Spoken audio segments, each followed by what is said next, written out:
Jusqu'au 19e siècle, l'actuel Bénin était une plaque tournante du trafic esclavagiste transatlantique. À l'époque, la terre est occupée par plusieurs royaumes, dont celui du Dahomey.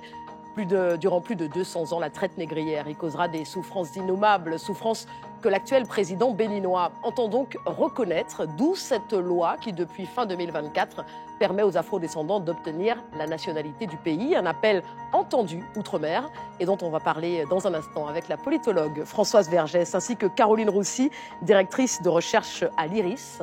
D'abord ce reportage signé Édouard Massy et Lila Afa Amouzou. Le Bénin a une histoire douloureuse avec la Caraïbe et les Amériques. Un port important de déportation d'esclaves s'y trouvait. Plus d'1 million y ont été vendus et envoyés de l'autre côté de l'Atlantique. Une histoire et une diaspora auxquelles le Bénin veut aujourd'hui se reconnecter. En septembre 2024, le gouvernement béninois a promulgué une loi qui donne la nationalité à tout afro-descendant d'esclaves. Il faut prouver que l'un de ses ancêtres est né avant 1944 et a été déporté d'Afrique. Pour les afro-descendants antillais, c'est l'opportunité d'un retour à leur terre d'origine. Étant afro-descendant, on a ce besoin de reconnexion pour certains, en tout cas j'en fais partie. On a ce besoin de reconnexion, ce besoin de comprendre d'où on vient.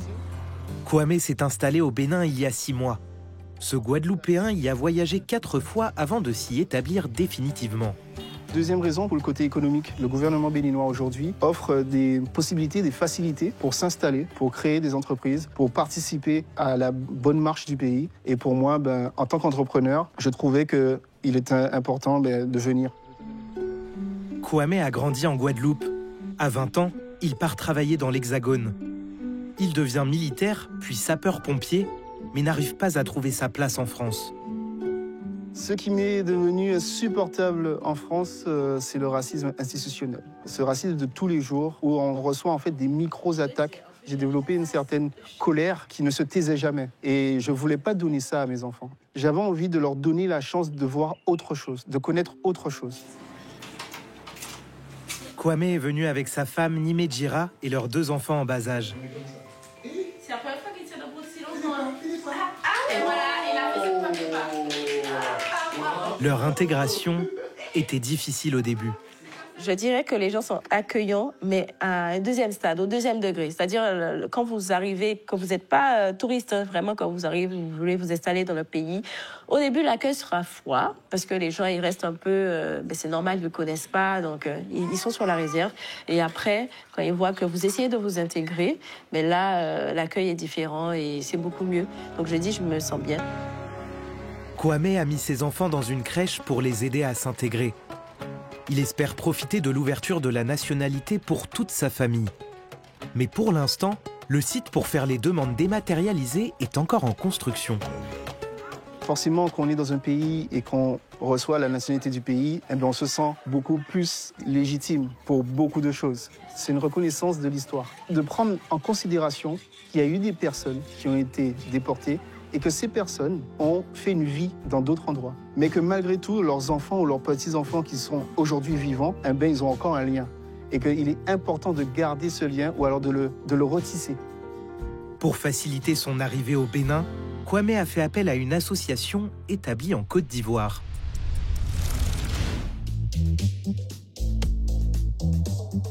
Kara a créé l'association et le réseau Repat Africa en 2020. Oh, ça va l'équipe?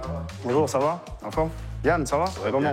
On est venu voir l'arc de Repat, là. Ce Français venu de l'Hexagone et installé en Côte d'Ivoire depuis 2 ans facilite l'intégration autant sociale qu'économique des afro-descendants sur le continent.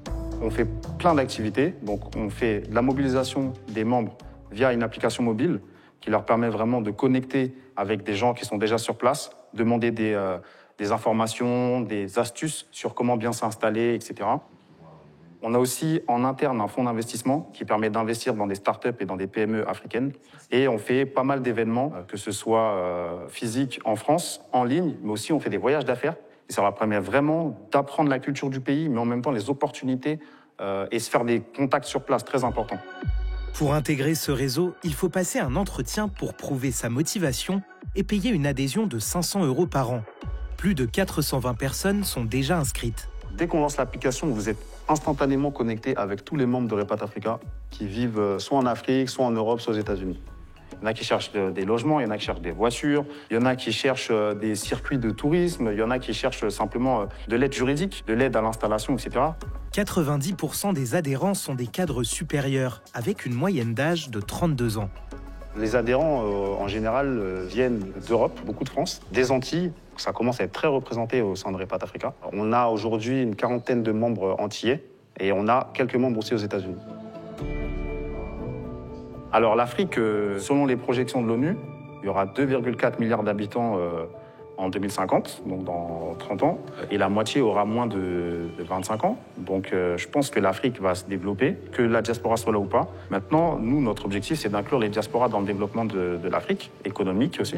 Mais il faut que les États investissent dans l'inclusion de leur diaspora.